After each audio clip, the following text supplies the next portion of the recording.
ونستعينه ونستغفره ونؤمن به ونتوكل عليه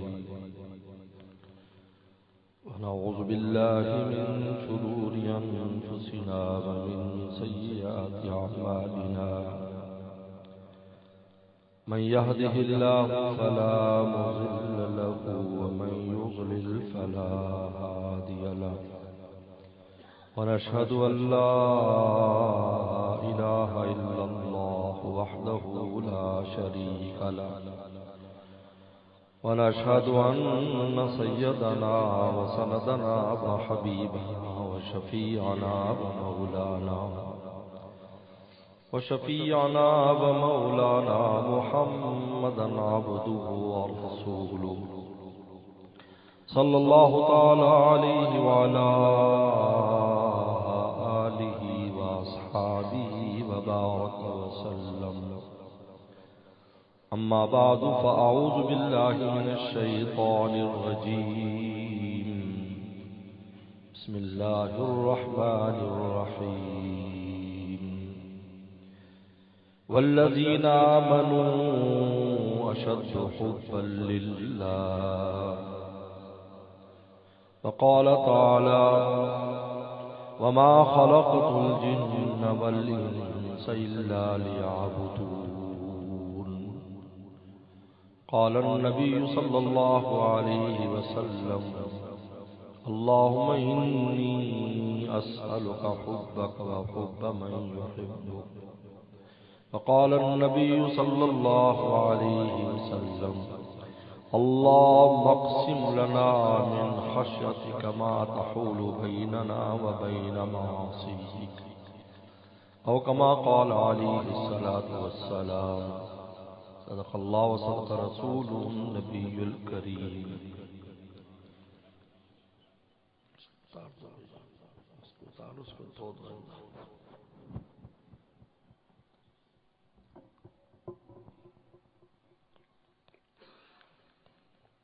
اللہ تعالیٰ نے قرآن مجید میں ہمارے مقصد حیات کو بیان کیا ہے، لیعبدون، عبادت کے لیے.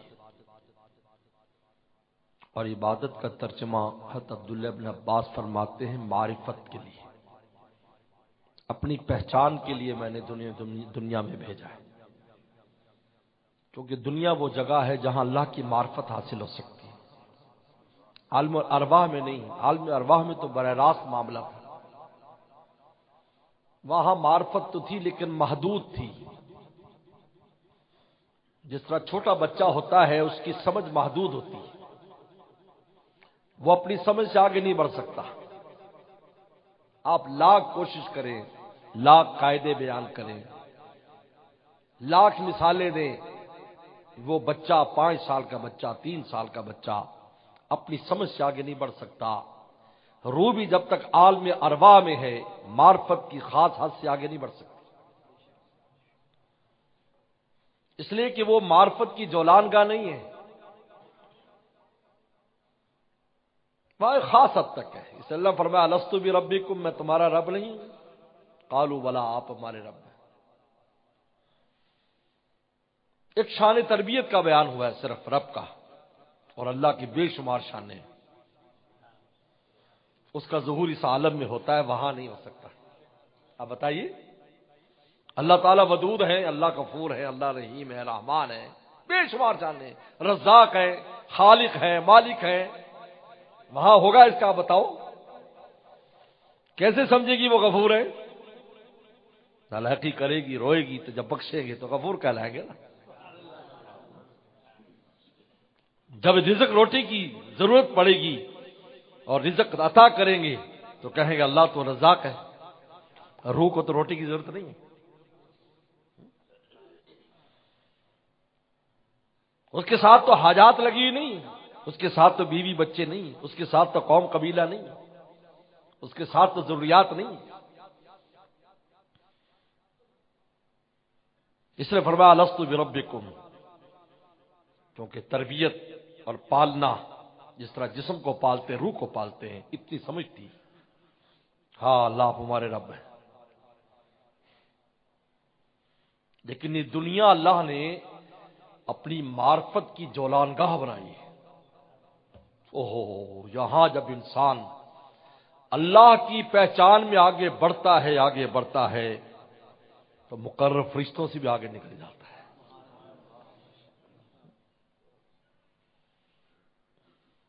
اس لیے حضرت قاری طیب صاحب رحمۃ اللہ علیہ نے ایک بڑی خوبصورت بات فرمائی سورہ 3 میں، والتین والزیتون وطور سینین وہذا البلد الامین۔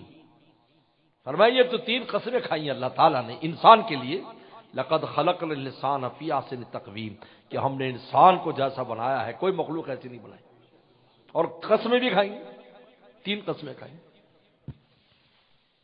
فرمایا کہ بظاہر تو ایسا لگتا ہے کہ یہ اشیاء مراد ہے، کہ یہ اشیاء مراد نہیں ہے۔ والتین والزیتون، انجیر کی اور زیتون کی قسم، وطور سینین، طور سینین کی قسم، ھذا البلد الامین، مکہ مکرمہ کی بلد امین کی قسم، حرم مکہ کی قسم۔ فرمایا کہ 3 شخصیات کی طرف اشارہ کیا اللہ تعالیٰ نے۔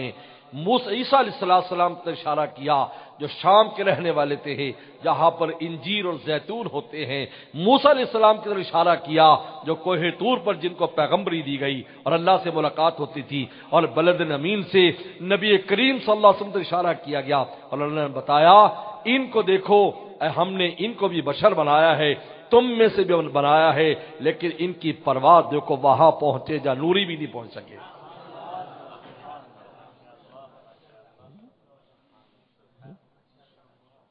لہل مرسل اہل معراج شد، کہاں پر پہنچے پیغمبر صلی اللہ علیہ وسلم؟ سدرۃ المنتہا سے آگے جا رہے ہیں۔ موسیٰ صلی اللہ علیہ وسلم کو اللہ نے مقام کلیم بنایا، کلیم جب چاہتے تھے اللہ تعالیٰ سے بات کر لیتے۔ عیسیٰ صلی اللہ علیہ وسلم کو اپنی روح، فرمایا روح منہ، خاص قدرت سے پیدا کیا، جس طرح آدم کو پیدا کیا، ہم نے بغیر باپ کے عیسیٰ علیہ السلام کو پیدا کیا، اور ہم پھر پیدا کر کے پھر دنیا میں تو ان کے معجزات تھے، پھر ان کو ہم عالم بالا پر لے گئے، اور قرب قیامت میں دوبارہ نزول عیسیٰ علیہ السلام دوبارہ نازل ہوں گے۔ فرمایا حکماً عدلاً، حاکم بن کر ایک عادل حاکم کی حیثیت سے نازل ہوں گے۔ فرمایا ادھر اشارہ کیا ہے کہ انسان کی پرواز دیکھو کہاں سے کہاں جاتا ہے، لیکن اس دنیا کی جولان گاہ میں وہاں نہیں، عالم ارواح میں نہیں، یا عالم دنیا میں۔ لیعبدون لیعرفون، یہاں تمہیں معرفت تامہ حاصل ہوگی، یہاں آؤ، یہاں اللہ کی شان غفوریت تم پر کھلے گی، شان رزاقیت تم پر کھلے گی، شان ودودیت تم پر کھلے گی، شان رحمان اور رحیم پر تم پر کھلے گی، خالق اور مالک کی شان تم پر کھلے گی، شان ربوبیت تم پر کھلے، یہاں آؤ، یہ دنیا میں بھیجا ہے۔ اس لیے کہتے ہیں یہاں جو انسان کی ترقی ہوتی ہے، یہاں سے ترقی شروع ہوتی ہے، وہاں محدود تھی، یہاں ترقی شروع ہوتی ہے انسان کی، اور یہ ترقی اتنی بڑھتی ہے کہ پھر کبھی ختم ہونے والی، یہاں تک کہ جنت میں جانے کے بعد ہر جمعے کی ملاقات کے بعد بھی ترقی ہوتی چلی جائے گی، اور ہر طرف ہی ترقی میں جب پیچھے مڑ کر دیکھے گا تو کہے گا اوہو، میں اب تک اتنے نچلے مقام میں تھا، اب میں اتنا آگے آ گیا۔ مولانا جلال الدین رومی رحمۃ اللہ علیہ، مولانا جلال الدین رومی رحمۃ اللہ علیہ فرمایا کرتے تھے، ایک مجلس جب فرماتے، ہفتہ وار حضرت کی مجلس ہوتی تھی، فرمایا کہ جب اس مجلس میں مجھ پر کیفیات آتی ہیں اور اللہ کا قرب دیکھتا ہوں تو مجلس کے بعد پچھلی مجلس پر میں استغفار کرتا ہوں، اللہ معاف کر دیجئے، میں اب تک اتنا دور تھا آپ سے۔ یہ دیکھیے ترقی دیکھیے، کہتا کروڑ سال بھی عمر مل جائے اور ہر لمحے چاند کی رفتار سے مولا کی طرف انسان جاتا رہے، تب بھی جب دنیا سے جائے گا تو یہی کہے گا اے اللہ ابھی تشنا لب ہیں، لا ساقیہ ابھی اور لا۔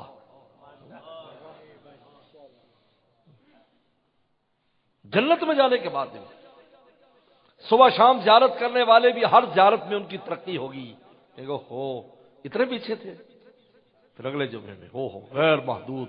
کیوں؟ اس لیے کہ محبوب غیر محدود ہے، منزل غیر محدود ہے، تو پھر راستہ محدود کیسے ہو سکتا ہے؟ آپ بتائیے۔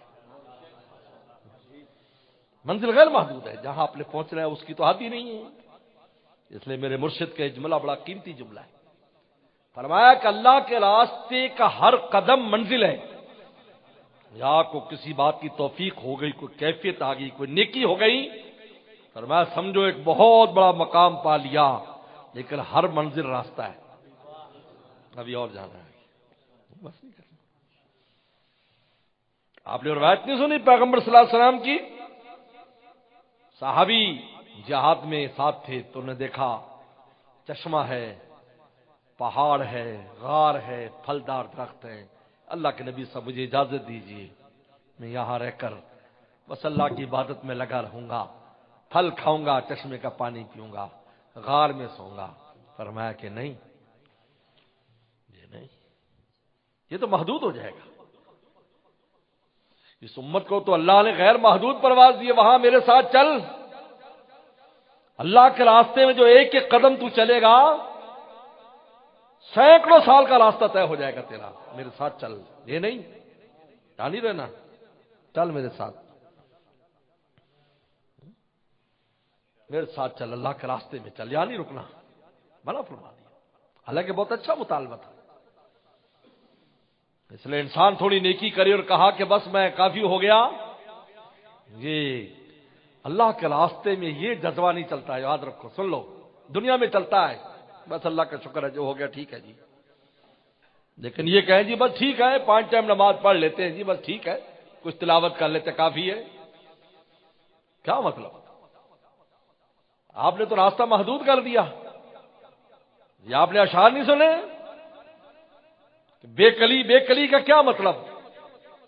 اللہ والے رات دن مولا کو راضی کرتے ہیں، پھر بھی ان پر بے کلی ہے، ہائے کس طرح خدا کو خوش کرے، ہائے ہائے ہائے منہ سے نکل رہی، کیوں نکل رہی؟ لیکن غیر محدود راستہ ہے، چین بھی ہے، چین بھی عجیب بات ہے۔ میرے شیخ فرماتے تھے اللہ کے عاشق میں دونوں چیزیں جمع ہے، غم بھی ہے، چین بھی ہے۔ چین اتنا کہ آنے والے کے قلوب چین میں ڈوب جائیں، راحت مل جائے، اور بے چین اتنے، ہائے اب آگے اور جانا ہے، آگے اور جانا ہے، آگے اور جانا ہے۔ تمام بزرگوں کو دیکھ لیں، دنیا سے یہی کہتے گئے، ہائے ہمیں عمر نہ ملی۔ حضرت نوح علیہ السلام کا مقولہ قاضی ثناء اللہ پانی پتی رحمۃ اللہ علیہ نے اپنی تفسیر میں نقل کیا ہے۔ حضرت نوح علیہ السلام کے 1060 سال عمر ہوئی، 1060 سال، جن میں 950 سال تبلیغ کی، 40 سال کے بعد نبوت ملی، اور پھر 60-70 سال اور زندہ رہے،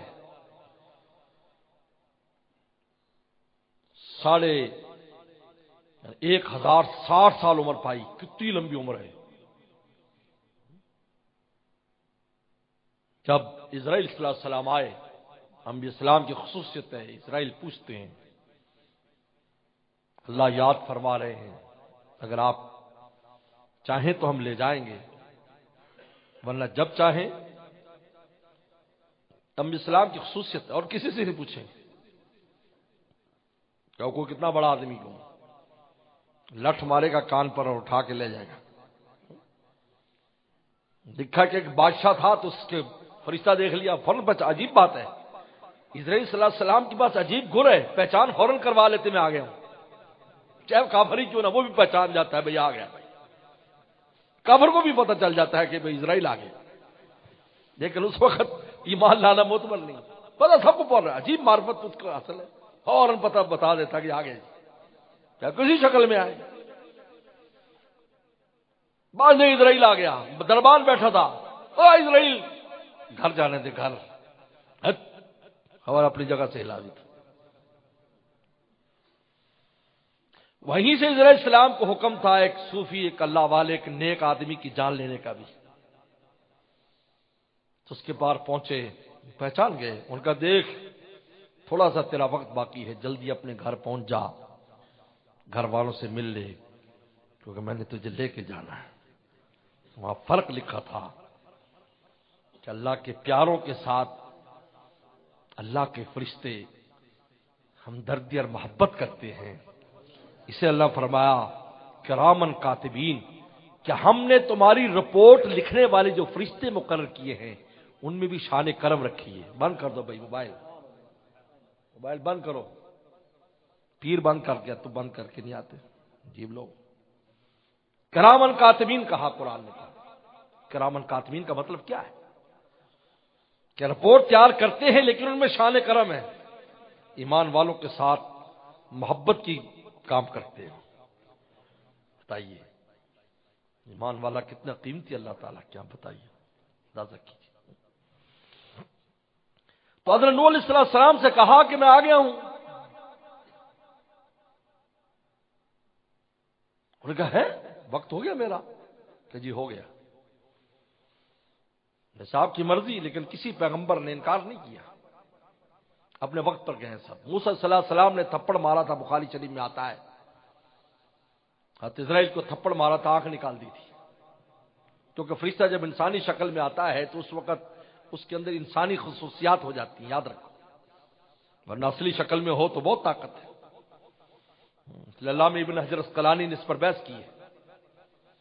تو پھر مثال دی ہے کہ جن اگر سانپ کی شکل میں آ جائے تو ایک جوتے مارو گے مر جائے گا، لیکن اصلی شکل میں آ جائے.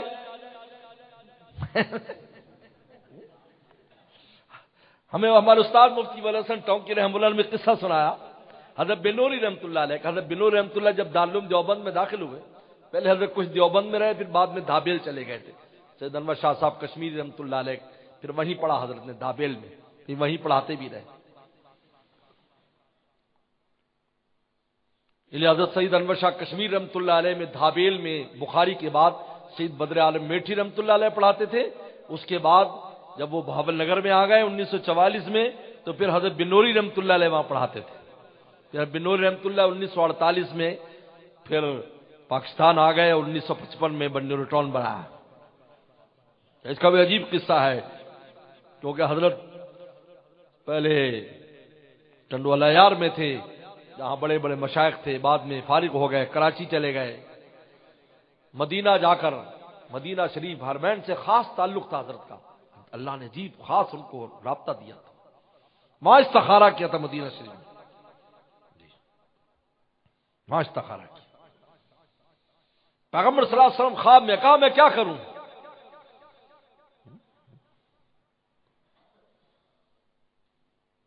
پیغمبر سلام خواب میں آئے، فرمایا کہ میرے ذہن سے نام نکل گیا. حضرت عباسی صاحب کا کیا نام تھا جو پیر فضل قریشی صاحب کے، جو عبد الغفور حقان، عبد الغفور عباسی رحمۃ اللہ جزاک اللہ. کہا کہ ان سے ملو، ان سے ملو. یہ استخارہ کیا تو رسول فرمایا ان سے ملو. تو حضرت فجر پڑھ کر ان کے مکان کی طرف جا رہے ہیں تو آگے سے وہ آ رہے ہیں. انہوں نے حضرت کہاں جا رہے ہو؟ کہا رسول اللہ خواب میں آئے تھے. حضرت عباسی نے فرمایا، مدنی رحمۃ اللہ علیہ نے فرمایا کہ جا کر بنوری سے کہہ دو اپنا مدرسہ بنائے. اس طرح بنا. بہرحال تو جب وہاں داخل ہوئے دارالعلوم دیوبند میں، تو حضرت نہانے کے لیے گئے غسل خانے میں. دعا پڑھنا بھول گئے. اللہم انی اعوذ من الخبث والخبائث دعا پڑھنی چاہیے. میرے مرشد فرماتے تھے اگر ہم خود اس دعا کا اہتمام کریں، بچوں کو کرائیں، شہبت کی حملوں اور بیماریوں سے محفوظ ہو جائیں گے. حدیث شریف میں آتا ہے کہ جب یہ دعا نہیں پڑھتے تو شرمگاہوں پر شیاطین اور جنات منتر پڑھتے ہیں. وہ منتر یہ پڑھتے ہیں کہ بدکاری کرے، زنا کرے، لواطت کرے، یہ کرے، وہ کرے. اگر ہم یہ پڑھیں گے تو وہ حجاب ہو جاتا ہے، اس کو ڈھانپ دیا جاتا ہے، ان کو نظر نہیں آتا.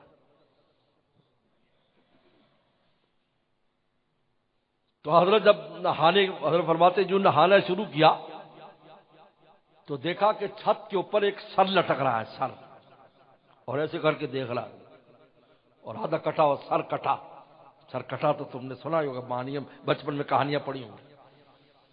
حضرت بنوری حالانکہ طالب علم تھے لیکن ان کا ایمان بڑا قوی تھا. حضرت فرمایا اللہ اللہ، زور سے اٹھ کر اس کے زور سے تھپڑ لگا. آدھا تھپڑ لگا اور آدھے میں وہ ایسا غائب ہوا پھر کبھی زندگی میں نہیں نظر آیا کبھی. تو میں کہا کرتا تھا ساتھیوں سے، حضرت کے ساتھ سنایا، ہمارے جیسے ہوتے تو میاں بغیر کپڑوں کے ہی باہر نکل آتے، تو تھپڑ مارا، آنکھ نکل گئی، آنکھ نکال دی۔ اللہ طلبہ واپس گیا، اللہ نے آنکھ درست کر دی۔ کہا کہ پوچھ کیا کہتا ہے، موسیٰ کیوں ناراض ہے، کیوں غصے ہے؟ کیونکہ ان میں جلال تھا۔ حضرت تھانوی رحمہ اللہ لکھا ہے کہ وہ جلال کی کیفیت تھی ان پر، نبوت سے پہلے بھی جلال تھا کہ قبطی کو تھپڑ مارا اور آگے پہنچا دیا، اور نبوت کے بعد بھی جلال تھا کہ حضرت السلام کو تھپڑ مارا، ملک الموت کو تھپڑ مارا۔ انہوں نے کہا کہ میری جان لیتے ہو تم؟ اللہ نے کہا جاؤ موسیٰ سے کہو ایک بیل کی پیٹھ پر ہاتھ رکھ دے، اس کے نیچے جتنے بال آئیں گے اتنے سال میں اس کی زندگی بڑھاتا ہوں۔ موسیٰ علیہ السلام پوچھا اس کے بعد کیا ہوگا؟ کہا کہ اس کے بعد پھر بھی جانا ہوگا۔ کہا میں ابھی تیار ہوں۔ حضرت نوح علیہ السلام اتنے طویل عمر 1060 سال عمر گزار کر، حضرت اسرائیل السلام نے پوچھا کہ اس وقت جب کہ میں آپ کو لینے، آپ کو کیا محسوس ہوتا ہے؟ تو حضرت نے فرمایا مجھے ایسے لگتا ہے کہ ایک کمرہ ہے جس کے 2 دروازے ہیں، میں ایک دروازے سے داخل ہوا اور دوسرے پر پہنچ گیا اور مجھے رکنے کا وقت نہیں ملا اور جانے کا وقت آ گیا۔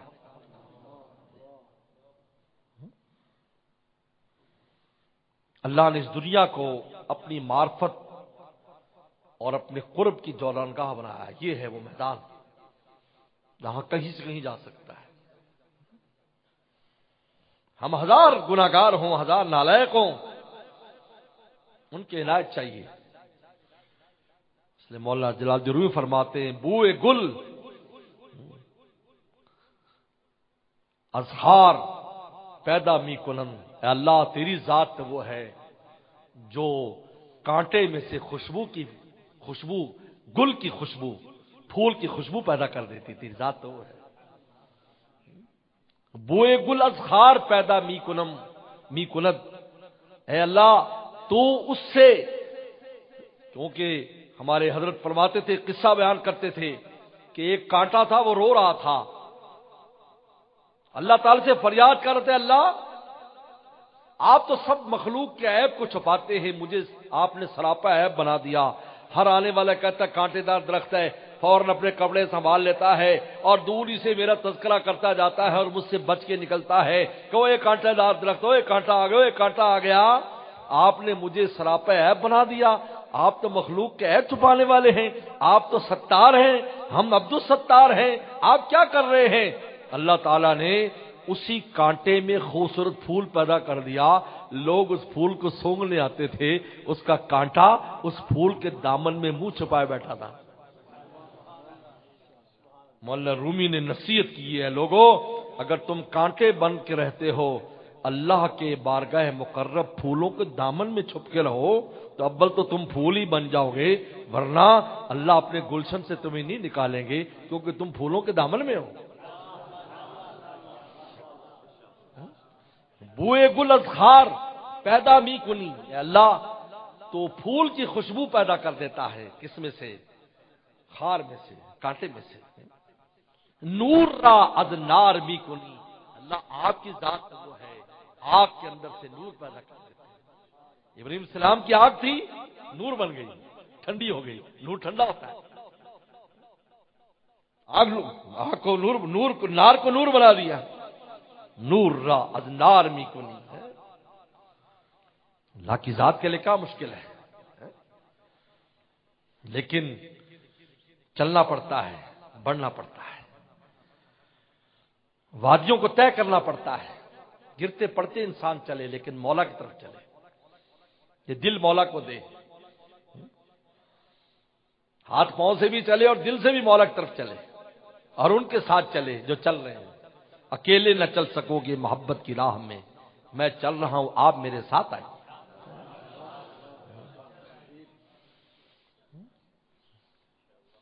آفتابت گر گزر در کوئم گزر، اے اللہ تیرا آفتاب اگر میری گلی سے گزر جائے، اور میں شد جب شب دیجور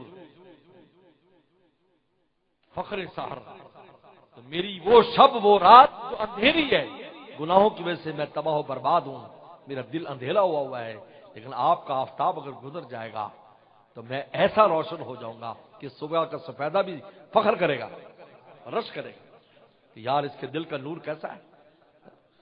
میرے شیخ فرمایا کرتے تھے کہ یہ سورج ہمارا نہیں ہے، یہ چاند ہمارا نہیں ہے، یہ تو کافروں پر بھی طلوع ہوتا ہے، ہمارا سورج وہ ہے جو اللہ کے قرب کا ہمارے دل میں طلوع ہوتا ہے، یہ ہمارا سورج ہے، یہ اس میں کوئی شریک نہیں ہے، یہ ہمارا ہے، یہ کسی اور کا نہیں ہے، یہ یہاں ہے۔ یہ کہتے ہیں یہاں پر ساری دولت دیتے ہیں، اور تھانوی رحمۃ اللہ فرماتے ہیں مومن کی ساری دولت قلب میں عطا فرماتے ہیں، اپنے پیاروں کو قلب میں دولت دیتے ہیں، دکھا کے نہیں دیتے، لوگوں کو نہیں پتا کہاں مل رہی، اندر اندر مل رہی ہے، چھپا کے دیتے ہیں، اور ایک ولی کو جو دے رہے ہیں دوسرے ولی کو بھی پتا نہیں اس کو کیا مل رہا ہے۔ عجیب بات ہے، کوئی ولی دوسرے ولی کے قرب کے مقام کو نہیں جان سکتا، صرف اجمالی طور پر جانتا ہے، اجمالی طور پر یہ اللہ والا ہے یا فلاں مقام پر ہے، لیکن اس کو کیا مل رہا ہے، کیا کیفیات ہے، کیا اللہ تعالیٰ اس کے قلب کو انوارات کس قسم کے عطا فرما رہے ہیں، ان کا رنگ و روغن کیا ہے، یہ وہی جانتا ہے، دوسرا نہیں۔ اس لیے مولانا رومی نے کہا کہ ہر گلیرا، فرمایا کہ بوئے گلیرا دیگرس، ہر پھول کی خوشبو الگ الگ ہوتی ہے، ہر ولی کی خوشبو الگ الگ ہوتی ہے، ہر دوست کی خوشبو الگ الگ ہوتی ہے، ہر مومن کی خوشبو الگ الگ ہوتی ہے۔ ایک کو دوسرے پر قیاس مت کرو، اگر قیاس کرو گے تم کبھی نہ سمجھ پاؤ گے۔ انبیاء السلام کو لے لیں، قیاس کر سکتے ہیں؟ قیاس کرتے نہیں۔ عیسیٰ علیہ السلام کیسا فقر و فاقہ، تاریخ میں لکھا ہے کہ 2 راتیں بھی عیسیٰ علیہ السلام نے کبھی ایک چھت کے نیچے نہیں گزاری، 2 راتیں بھی، ہر وہ یہودی پیچھے لگے رہتے تھے۔ اور سلمان السلام کو دیکھو، داؤد السلام کو دیکھو، کیا بادشاہت، پورے عالم پر بادشاہت۔ صرف اولیاء کرام اپنے پیاروں کی، ایمان والوں کی الگ رکھے، لیکن اس کی یہاں سارا کچھ جہاں ہے، باہر نہیں ہے، باہر سے کچھ بھی نظر آئے، باہر سے تو معیشت تقسیم ہے، نحن قسمنا بینہم معیشت، ہم نے معیشت تقسیم کی ہے، کسی کو زیادہ دی تھوڑی دی، یہ ہماری تقسیم ہے۔ کہ بادشاہ کے پاس ایک آیا نا، ایک آدمی درباری نے کھٹکھٹایا دروازہ، سپاہی دوڑے، کون؟ ان کا بادشاہ سے کہ تیرا ہمزلف آیا ہے۔ ہمزلف سمجھتے ہو؟ جن کے بعد ایک ایک زلف ہو،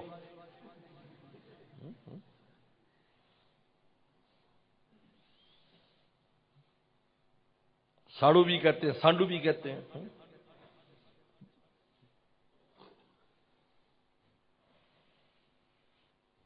ان کا ہمزلف آیا، بادشاہ نے گھر پیغام بھیجا، بھائی ابھی تک تو تمہیں بتایا نہیں میری بھی کوئی سالی ہے، تم نے کبھی ذکر ہی نہیں کیا؟ بیوی سے کہا، نہیں میری تو کوئی بہن نہیں تھی، میں تو اکیلی تھی، وہ بھی بادشاہ کی بیٹی تھی۔ انہوں نے کہا لو تو دروازے پر تو تیرا بہنوئی آیا ہوا ہے، بنویا آیا ہوا ہے تیرا دروازے پر، تو کہتے کہ لے چلو۔ انہوں نے کہا، میاں بیوی نے کہا مذاق ہی صحیح، چلو پتہ نہیں کون مجذوب ہے، پاگل ہے، کون بلاؤ۔ خلایا تو بیچارہ فقیر پھٹے پرانے کپڑوں میں بیٹھ گیا بادشاہ کے پاس۔ یار تو میرا ہمزلف کیسے بھائی، میری تو کوئی سالی ہی نہیں۔ کہا نہیں، امیری غریبی 2 بہنیں ہیں، ایک تیرے گھر ایک میرے گھر ہے، تو تیرا ہمزلف ہوا یا نہیں؟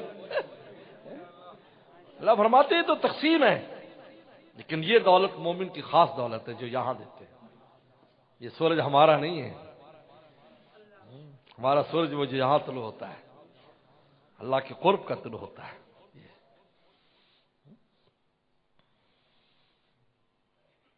لیکن اس مقام کو انسان کیسے پہنچتا ہے؟ 2 بیماریوں سے بچنا، ایک شیطانی اور ایک حیوانی، 2 بیماریوں سے بچو۔ شیطانی بیماری حب جاہ، میں بڑا ہوں میں بڑا ہوں، اور حیوانی بیماری حب باہ، شہوت کی بیماری، ہر وقت اس چکر میں رہنا کہ اپنی شہوت کو پورا کرے۔ یہ حیوانوں کا کام ہے، حیوانوں کا کام، مومن کا کام نہیں ہے۔ میرے شیخ فرماتے تھے جاہ کی جیم نکال دو، باہ کی با نکال دو، باقی آہ رہ جاتا ہے۔ آہ کو نسبت ہے کچھ شاخ سے، آہ نکلی تو پہچانے گئے۔ آہ کو نسبت ہے کچھ شاخ سے، آہ نکلی تو پہچان، آہ جا اور با، جیم نکال لو، اس کی با نکال لو، اور یہ دو چیزوں سے حاصل ہوتی ہے، عشق الہی اور خوف الہی سے، یاد رکھو۔ عشق جب آتا ہے مٹا دیتا ہے، آپ نے بھی پڑھا نا، کچھ ہونا میری ذلت اور رسوائی کا سبب ہے، میرے اعزاز یہی ہے کہ میں کچھ بھی نہیں ہوں۔ وہ کہ عاشق اپنے وجود سے گم ہو جاتا ہے، وہ معشوق کو سامنے رکھتا ہے۔ حضرات صحابہ کرام کے حالات نہیں دیکھتے، بعض صحابہ تو ایسے تھے اپنے وقت کے بادشاہ تھے، لیکن رسول اللہ کی خدمت میں آئے تو پہچاننا مشکل تھا، ایک لنگی میں پھرتے تھے کہ یار یہ وہی شخص ہے، تعارف کرانا پڑتا تھا کہ یہ وہ شخص ہے، تعارف کرانا پڑتا تھا۔ جب ایک نواب مسلمان ہوئے، انہوں نے کہا کہ آپ، چونکہ پیغمبر اسلام یہ بڑے بڑے لوگ جب مسلمان ہوتے تھے ان کی تالیف قلب کرتے تھے، تالیف قلب کے ان کا دل مائل کرنے کے لیے، اسلام پر جمانے کے لیے ان کا ہدیہ دیتے تھے تاکہ ان کا دل جم جائے، کیونکہ ہدیے کا اثر محبت ہے۔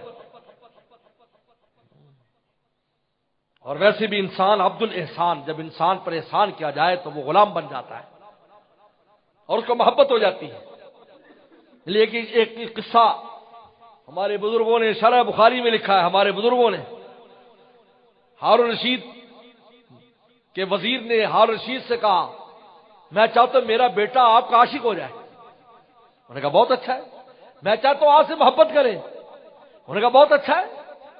گھر میں دعوت دی، بیٹے کی ملاقات کرائی، کہا کہ بادشاہ سلامت میں چاہتا ہوں میرا بیٹا آپ کا عاشق ہو جائے۔ انہوں نے کہا ہو جائے، میں کب منع کرتا ہوں۔ وزیر بڑا سمجھدار تھا، اس نے کہا کہ جب کچھ عطا کرو گے تو عاشق ہوگا نا، الانسان عبد الاحسان۔ بادشاہ ہو اچھا، پھر اس کو نوازا۔ پیغمبر اسلام تالیف قلب کرتے تھے، آپ نے نواب کہ تالیف قلب کے لکھا کہ فلاں جگہ کی جاگیر تیری۔ سیدنا امیر معاویہ رضی اللہ تعالیٰ عنہ کے جوان صحابی تھے، فقیر تھے، حالانکہ ان کے والد ابو سفیان سردار تھے مکہ کے، لیکن یہاں رسول اللہ خدمت میں آئے تو عشق نے سب کچھ ختم کرا دیا۔ انہوں نے کہا چلو میرے ساتھ۔ انہوں نے کہا اپنے اونٹ یا گھوڑے پر مجھے بٹھا لو۔ انہوں نے کہا تو اس قابل ہے میرے ساتھ بیٹھے؟ نواب نے کہا نہیں مسلمان ہو تبھی تربیت کا ٹائم لگتا ہے۔ انہوں نے کہا اچھا اپنی جوتی دے دو۔ اور میں اپنی جوتی دوں تجھے؟ تو جوتی پہنے گا؟ جوتی بھی نہیں۔ ہم نے کہا یہ احسان کر سکتا ہوں تو میرے گھوڑے کا جو سایہ ہوگا اس کے اندر چل ساتھ۔ وہ قریب سفر نہیں تھا، پتہ نہیں کتنے میلوں کا سفر تھا، اور صحرا میں گرمی میں گئے، زمین جا کر دے دی۔ اور اختیارات دیکھو، ایسے درویشوں کے اختیارات دیکھو کہ وہ لگا کے دے رہے ہیں بھائی یہ سے یہاں، یہاں سے وہاں، کیونکہ رسول اللہ کا حکم پیچھے فرمان ہے نا۔ بات آئی گئی ہوئی، خیر وہ بڑے اچھے مسلمان، وہ نواب بہت اچھے مسلمان، بڑے عاشق وسلم کے بن گئے۔ وسلم کا زمانہ چند سال، 1-2 سال کا پایا۔ سیدنا امیر معاویہ رضی اللہ تعالیٰ عنہ کی جب خلافت کا زمانہ آیا تو ان کے دربار میں آئے تو نہیں پہچانا کہ یہ وہی جوان ہے جس کو میں اس طرح ساتھ لے گیا تھا اس دور میں، لیکن آپ نے پہچان لیا، اعزاز و اکرام کیا بٹھایا۔ آپ نے مجھے پہچانا؟ کہا کیا جب پہلے مسلمان ہوئے تو آپ کو جاگیر دی گئی تھی تو کوئی جوان ساتھ ہاں گیا تھا، تو بات یاد ہے؟ ہاں بات یاد تھی، اس نے میرے ساتھ بیٹھنے کا مطالبہ کیا، تو عربی جاتی تیرے تو کپڑے بھی پورے نہیں ہیں، میرے ساتھ بیٹھے گا، میں نے جوتی بھی اس کو نہیں دی تھی۔ کہا کہ میں وہی ہوں، لیکن میں اس بات کو صرف تجھے جتانے کے لیے بتا رہا ہوں کہ تو نے اس وقت میرے ساتھ یہ سلوک کیا، لیکن میں اس کا کوئی بدلہ لینا نہیں چاہتا، کیونکہ اللہ نے آپ کو حلیم الطبع بنایا تھا۔ اسے مولانا رومی فرماتے ہیں این چنی شیخ گدائے کو بکو عشق آمد لا ابالی فتقو، اے لوگو بڑے بڑے شیخ، بڑے بڑے عالم، جب اللہ نے عشق کا جب ان پر سوار اللہ کی سوار ہوا تو اپنے شیخ کے بستر اٹھا کر اور ان کے پیچھے پیچھے وہ چلا کرتے تھے، پر میں عشق آمد لا ابالی فتقو، اللہ کا جب عشق آتا ہے پھر کچھ پرواہ نہیں کرتا، انسان کو مٹا کے رکھ دیتا ہے۔ شیخ شہاب الدین سہروردی کے حالات میں پڑھو، جلال الدین بخاری رحمۃ اللہ علیہ جو اوش شریف میں دفن ہیں، بہت دن زکریا رحمۃ اللہ علیہ کے ساتھی، یہ دونوں اپنے شیخ کی خدمت میں تھے اور یہ اپنے علاقے کے بڑے لوگوں میں سے تھے۔ ان کے پاس اللہ اللہ سیکھنے گئے، کہتے جلال الدین بخاری رحمۃ اللہ علیہ کے سر پر ہر وقت جلتا چولہا ہوتا تھا، سر پر جلتا چولہا، اس لیے کہ شیخ ٹھنڈی چیز استعمال نہیں کر سکتے تھے شہاب الدین سہروردی، ان کو ہر چیز گرم چاہیے، پانی بھی گرم چاہیے، ہر چیز گرم، تو اس کے لیے جو چولہا جلتا رہتا تھا سر پر، اور اس کے اوپر لکڑیاں، رستے میں حضرت سفر بہت کرتے تھے اور پیدل سفر ہوتا تھا، قافلے بڑے بڑے چلتے تھے، تو وہ اندر لکڑیاں ڈالتے رہتے تھے تاکہ آگ جلتی رہے، اور ان کے سر پر چولہا ہوتا، جب بھی شیخ کوئی چیز طلب کرتے فوراً گرم کی جاتی، شیخ کو سفر میں پیش کر دی جاتی، شیخ کی بگی اٹھا کر جو ہے نا وہ عاشق چلتے تھے اور مرید چلتے تھے اور ان کے سر پر چولہا ہوتا۔ حضرت بہت دن زکریا فرماتے ہیں کہ مجھے یاد ہے سینکڑوں میلوں کا بھی سفر ہوتا تو سر پر ان کے جلتا چولہا ہوا کرتا تھا۔ عشق آمد لا ابالی فتقو، اگر جا اور با سے نکلنا ہے خدا کے عشق کو اس دل میں گھر کرانا ہے، یہ لگے گا جاہ نکل جائے گی، باہ نکل جائے گی۔ عشق جب آتا ہے سب مٹا دیتا ہے۔ میرے شیخ فرمایا کرتے تھے، اس آیت سے استدلال کر ان الملوک اذا دخلوا قریۃ افسدوها وجعلوا عزت اہلیہا ذلہ، کہ جب بادشاہ کسی شہر اور ملک میں داخل ہوتے ہیں تو اس کو خراب کر دیتے ہیں اور اس کے بڑے بڑے معززین کو ذلیل کر دیتے ہیں، تو میرے شیخ فرماتے ہیں کہ ہمارے دل میں یہ جو دنیا آباد ہے اور دنیا سے ہم نے اس کو مزین کیا ہوا ہے، شہوتوں سے مزین کیا ہوا ہے، جاہ سے مزین کیا ہوا ہے، عزتوں سے مزین کیا ہوا ہے اپنے قلب کی دنیا کو، اور تو پھر اور اس کے اندر کبر بیٹھا ہے، عجب بیٹھا ہے، شہوت بیٹھی ہے، شیاطین بیٹھے ہیں، معشوق بیٹھے ہیں، بڑا کچھ بیٹھا ہے، بڑے بڑے عزت دار بیٹھے ہیں، لیکن جب ان الملوکا، جب اللہ تعالی کی تجلی اس دل میں آتی ہے، افسدوہا، سب کچھ مٹا دیتے ہیں، زلزلہ آ جاتا ہے، کوئی بلڈنگ قائم نہیں رہتی اور بڑے بڑے عزت داروں کو گرفتار کر کے جیل میں ڈال دیتے ہیں، نہ جاہ رہتی ہے نہ باہ رہتی ہے، آہ رہ جاتی ہے۔ کیسا استدلال فرمایا، لیکن ان کو آنا چاہیے، ان کے جلووں کی تجلی دل میں جب لہرائے ہے، سارے عالم کا تماشا کیوں سرد پڑ جائے، کیوں سرد پڑ جاتا ہے، اب وہ شوق کیوں نہیں رہا، اب دنیا کے معاملے میں کیوں کفایت آ گئی، سارے عالم پہلے کہتے ہو یہی زندگی، یہی نہ ملا تو کچھ بھی نہیں، اب کوئی فکر نہیں، سارے عالم کا تماشا سرد کیوں پڑ جائے، ان کے جلووں کی تجلی دل میں جب لہرائے، چھایا ہے دل پہ جب سے تیری یاد کا عالم، ہر ذرہ مجھے مظہر جانا نظر آیا، ہر طرف مولا نظر آتا ہے۔ میرے دوستو، میرے شیخ فرمایا کرتے تھے ذکر کا اہتمام کرو تاکہ اللہ سے تعلق پیدا ہوتا جائے اور گناہوں سے بچنے کے لیے موت کا مراقبہ کیا کرو، جہنم کا مراقبہ کرو، اللہ کی ذات کا مراقبہ کرو، اللہ تمہیں دیکھ رہے ہیں، گناہ سے پہلے یہ سوچ لیا کرو اللہ مجھے دیکھ رہا ہے، انشاءاللہ اتنے تصور سے بھی بچ جاؤ گے۔ ذکر کا نور اتنا اپنے دل میں پیدا کرو شیطان کو آنے کی گنجائش ہی نہ رہے۔ اس لیے مولانا رومی فرماتے ہیں نار شہوت چے کشت، شہوت کی آگ کیا چیز مجھے، نور خدا، خدا کا نور ہو جائے گا، اور خدا کے نور حاصل کرنے کے بے شمار طریقے، ذکر کرو نور، تلاوت کرو نور، نماز پڑھو نور، صدقہ دو نور، حج عمرہ کرو نور، اچھی بات کرو نور، مطالعہ کرو نور، اللہ اکبر۔ نور حاصل کرنے کے اتنے ذرائع ہمیں دیے ہیں جس کا شمار نہیں ہے۔ اس لیے نیکی آسان ہے، گناہ مشکل ہے، گناہ مشکل ہے، گناہ آسان نہیں ہے۔ اگر موبائل کے ذریعے کرتے ہو تو مہنگا موبائل لینا پڑتا ہے، چھوٹے موبائل پر نہیں کچھ ملے گا تمہیں، ہے پیسہ لگا، اور ذکر اذکار تلاوت کے لیے کچھ چاہیے، کچھ بھی نہیں، مفت میں، یا مسجد میں قرآن مجید رکھے آگے تو پڑھ لو، بہت آسان ہے، نیکی آسان ہے۔ فَسَنُيَسِّرُ لِلْيُسْرَىٰ، اس لیے یسرا فرمایا جنت کے راستے کو، یسرا کو اور آسان کر دیتے ہیں، پہلے بھی آسان ہے، جب لگو گے اور آسان کر دیں گے، پیدل بھی نہیں چلنا پڑے گا، سواری پہ لے جائیں گے، ایک ویسے راستہ آسان ہے، پھر سواری پر بھی لے جائیں گے، توفیقات شامل کر دیں گے، اپنی توفیقات۔ صلی اللہ مجھے آپ کو عمل کی توفیق عطا فرمائے، وآخر دعوانا ان الحمدللہ رب العالمین۔